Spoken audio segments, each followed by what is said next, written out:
Suhayan mo na yung babaeng yan. Hindi pwede. O, di pwedeng ano? Di mo kaya suhayan? Ha?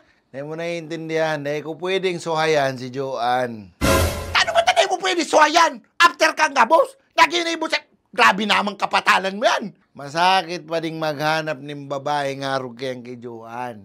Arog kaya na ano? Kapay? Ha? Harap mo pa di. Dawarog yan kayang si Joanne. Masakit maghanap ng arog. May katangian yan si Joanne na mayo sa ibang babae. Katangian ano? Kaya pa din ni Joanne. Paabuton niya digdiyon niya ho. Ang sa kuya ho. Sige daw. Digdi? Ayo, abot digdi ho. Abot digdi ho. Like, abot digdi. Ayo, 8 sagad pa di. Hamil pati ito lang.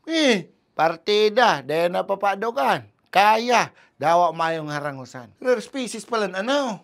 Baka may tugang pa lamang yan pa di. Rekomenda mo man daw ko. Ay, ugwa itong tugang pa di. Kundi, bakla.